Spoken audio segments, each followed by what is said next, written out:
Hai, namaku Brenna, dan aku berakhir di kantor polisi karena seberapa nekatnya aku demi cari uang. Tepat di saat aku umur 18, aku pindah kota untuk masuk kuliah. Sejak kecil, aku dan ibuku nggak pernah benar-benar akur. Ibu itu gampang marah dan nggak pernah ada buat aku. Jadi aku nggak merasa kehilangan waktu pindah. Di kampus, semua berjalan lancar. Ibuku nggak mau bantu aku secara finansial, tapi aku nggak apa-apa. Aku dapat kerja di restoran dan dapat kerja lain di perpustakaan kampus.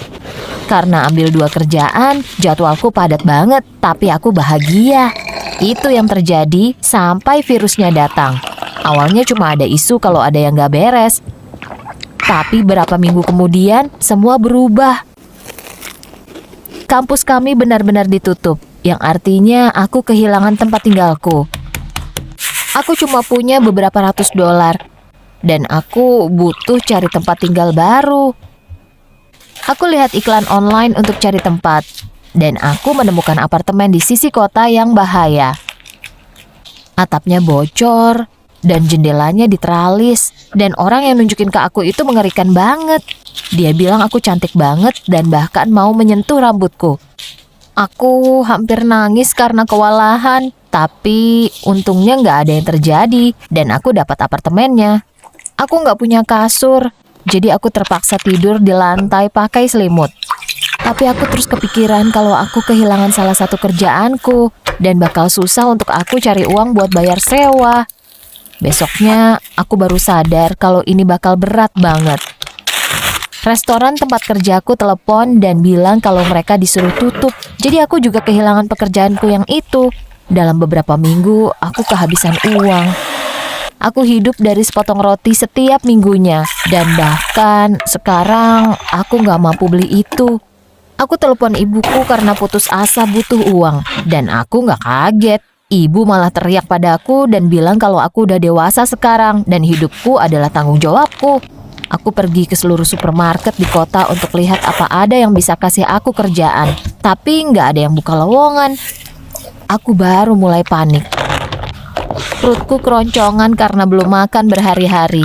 Jadi aku ambil makanan dan aku sembunyiin dalam jaket.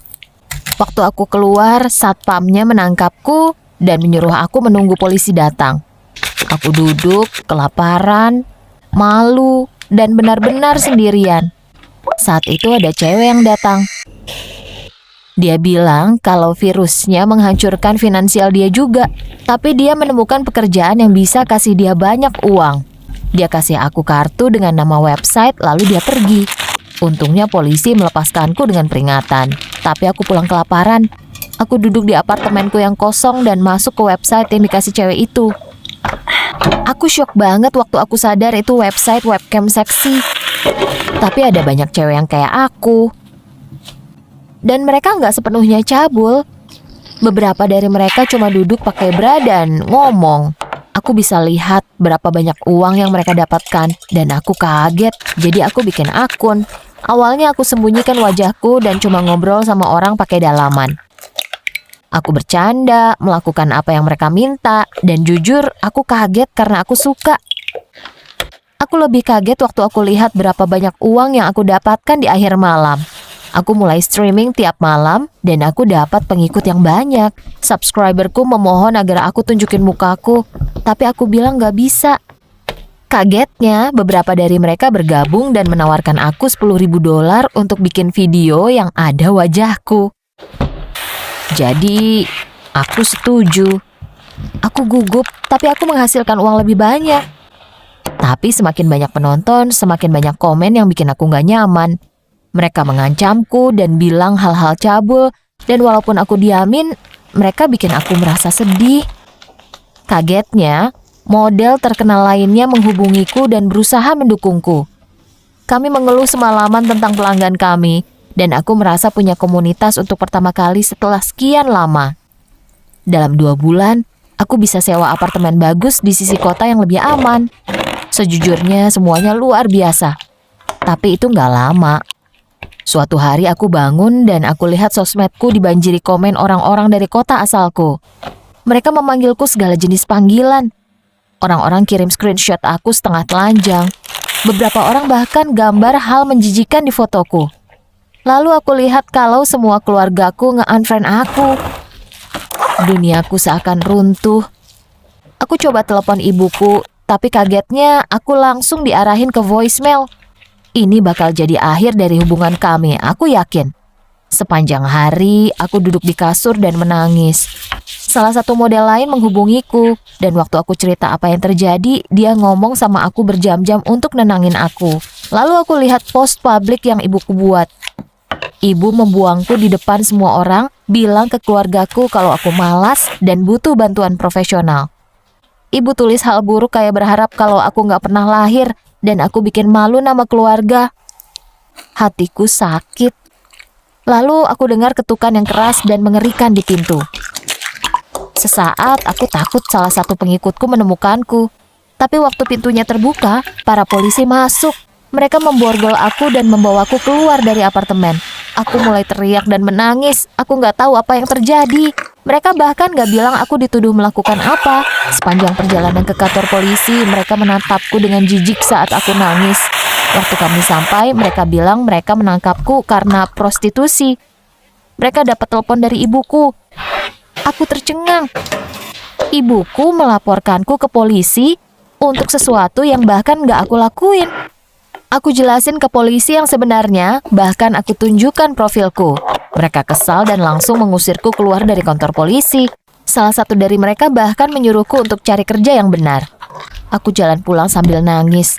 Aku ditangkap polisi, kehilangan keluargaku, dan kehilangan respek semua orang di kota asalku dalam sehari. Aku nggak tahu harus apa lagi, jadi aku nyalakan webcamku dan aku mulai ngobrol sama followersku. Aku cerita ke mereka apa yang terjadi, dan ternyata semua orang baik banget. Malam itu aku mikirin semua yang ibuku lakukan padaku. Sepanjang hidupku, ibu adalah orang yang narsis yang menolakku waktu aku butuh dia. Seseorang yang ngatain aku untuk bikin dirinya terlihat seperti korban. Saat lagi mikir, ada ketukan lagi di pintuku.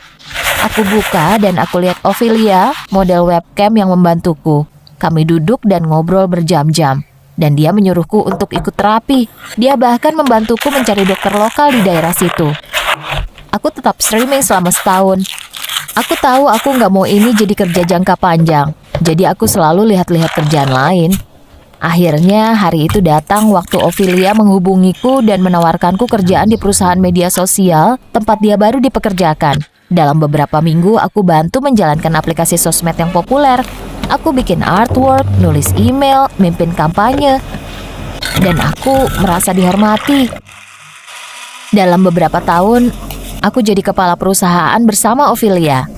Aku sudah mampu beli rumah dan aku bangga sama diriku.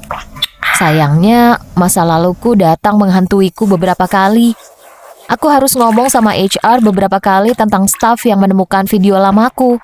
Perusahaan pesaing berusaha menyerangku dan banyak pria nggak menanggapiku dengan serius. Itu bikin frustasi, tapi aku tahu yang aku lakukan dulu itu membantuku bertahan hidup sampai titik ini. Waktu majalah besar nulis artikel tentang perusahaanku, ibuku menghubungiku dan bilang kalau dia cerita ke semua teman-temannya tentang kesuksesanku. Ibu mau mengunjungi rumahku. Dan aku bilang enggak. Butuh beberapa tahun, tapi aku sadar kalau kesuksesanku nggak boleh menentukan gimana orang memperlakukanku. Ibu selalu jahat padaku, tapi aku berhasil sendiri. Jangan biarkan orang memilih dan menentukan kapan mereka mau klaim kamu sebagai milik mereka. Apakah kamu sadar, Brian Griffin dari Family Guy, Untitled Goose Game. Apakah kamu menemukan kelinci? Cowok yang tidur.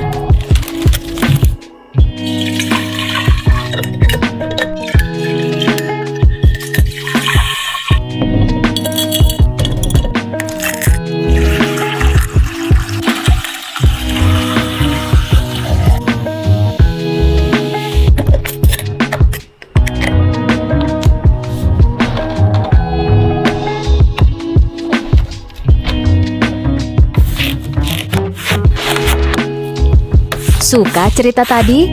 Jangan lupa untuk like, komen, dan subscribe pada channel kami karena ada video baru setiap minggunya.